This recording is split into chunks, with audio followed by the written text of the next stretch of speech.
जैसा कि अर्जुन जी बता रहे हैं कि युद्ध से सिर्फ रिश्ते नाते ही नहीं टूटते, बल्कि धर्म भी खत्म हो जाता है और बचे कुछ खानदानों पे अधर्म पूरी तौर पर गालिब आ जाता है।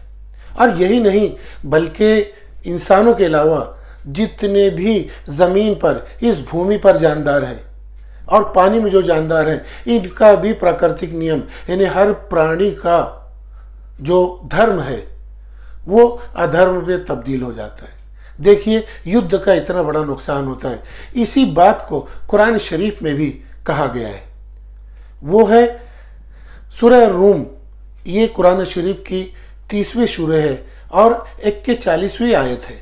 इसमें अल्लाह ताला परमेश्वर क्या कह रहे हैं, जितने भी प्राणी ज़मीन पर रहते हैं, धरती पर रहते हैं, और जितने भी प्राणी पानी के अंदर होते हैं, इन प्राणियों के धर्म में फसाद फैल जाता है। कुरान में फसाद उसे कहते हैं कि हर चीज़ जब अपने धर्म से हट जाए, अपने प्राकृतिक नियम से हट जाए, तो उसे कुरान शरीफ में अरबी में फसाद कहा गया है। तो फसाद असल में लड़ाई झगड़े का नाम तो है ही, लेकिन उसी के साथ साथ हर जानदार के धर्म से हटने को, उसमें बिगाड़ पैदा होने को फसाद कहा गया है। जितनी भी धरती पे प्राणी हैं और जितनी भी पानी यानी समुद्र, नदियों, तालाब में जो भी जानदार हैं, सब वो युद्ध की वजह से, लोगों की बदआमालियों, बुरे कर्मों की वजह से उनके प्राकृतिक नियमों में बिगाड़ पैदा हो गया है। इसलिए कि इन्हें इनके बाज करतूतों का फल अल्लाह उन्हें चखा दे। ये क्यों होता है ऐसा? यहाँ पे एक निराकार परमेश्वर अल्लाह कह रहे हैं कि युद्ध से सारे प्राकृतिक नियम बिगड़ जाते हैं, ताकि इंसानों को पता चल जाए कि युद्ध कितनी बुरी चीज़ है।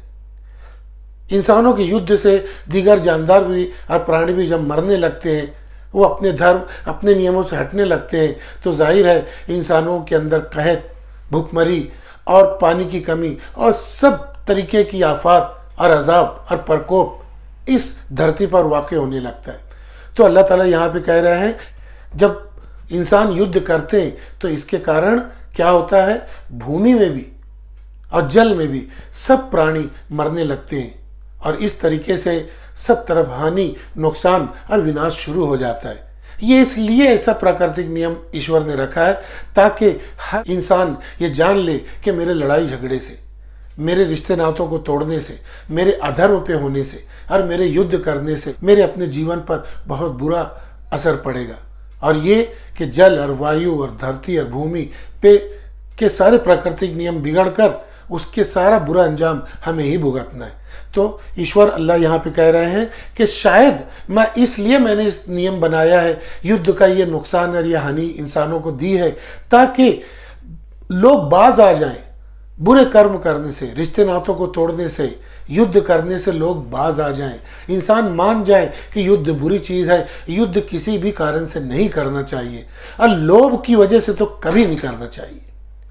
लोभ एक ऐसी चीज़ है जिसकी वजह से जो है हमेशा नुकसान ही नुकसान होता है।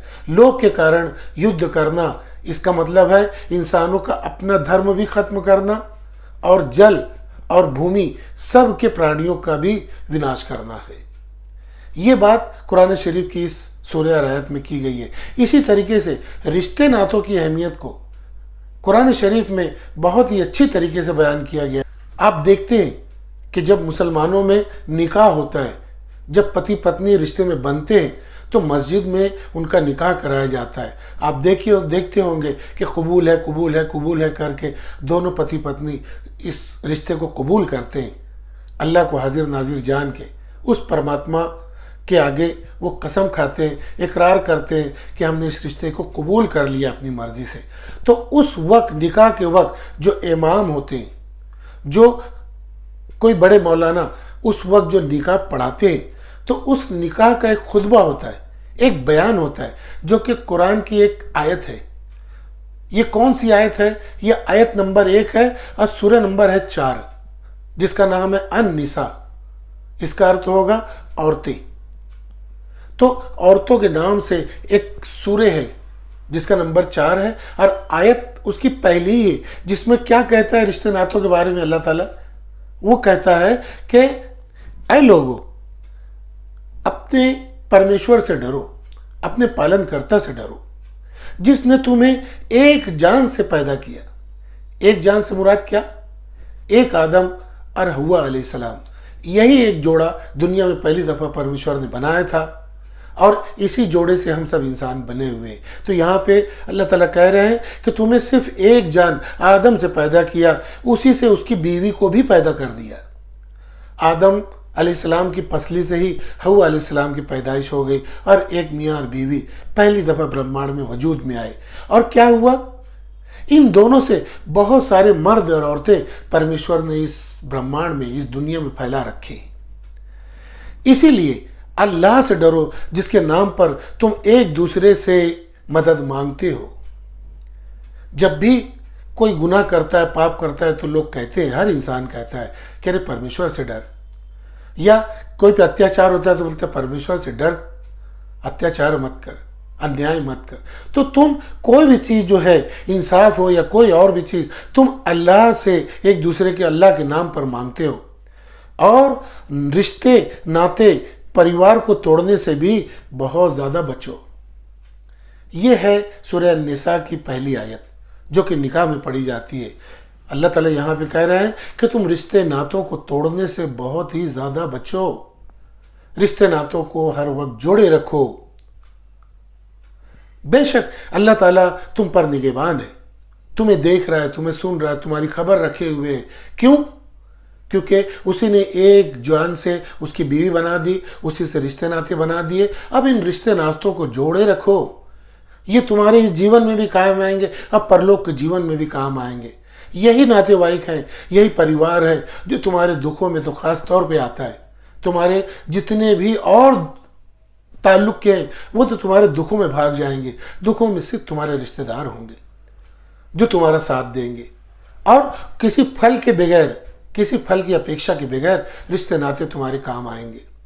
तो रिश्ते नातों को निकाह के वक्त ही जोड़ने का हुक्म दे दिया जाता है कि ऐ पति और पत्नी, तुम एक रिश्ते में बंध रहे हो, मगर ये बंध जाओगे तो अब तुमसे संतान होगी, और संतान जब होगी तो फिर वहां से सब रिश्ते बनना शुरू होंगे। नानी नाना, दादी दादा, सास ससुर, खाला खालू, मामा मामी, इन सबको जोड़े रखो। ये मत सोचो कि हमारे ऊपर ये बार है। अपने माँ बाप की इज्जत के साथ साथ हर रिश्तों की इज्जत करो, क्योंकि क्या होगा, इसी से धर्म वजूद में आता है, और यही धर्म से जो है सारी दुनिया सुकून पाती है, शांति पाती है। तो धर्म की बुनियाद है रिश्ता, रिश्तेदार। अगर हम इन्हें तोड़ देंगे तो बहुत जल्द सारी इंसानियत अधर्म पे आ जाएगी। आज आप देख सकते हैं यूरोपीय ममालिक में, पश्चिमी देशों में बहुत सारी जगह पर ऐसा है कि लोग रिश्ते नातों का ख्याल नहीं करते, आइसोलेट रहते हैं। अभी कोरोना जो आफत आई, इसमें जिनके पास रिश्तेदार नहीं थे, जिनके अतराफ में नातेवाइक नहीं थे, वो जल्दी मर गए। और जिनको कुछ समझाने वाले, टेका देने वाले, सहारा देने वाले रिश्तेदार, दोस्त अहबाब थे, वो हिम्मत से इस कोरोना से जीत गए।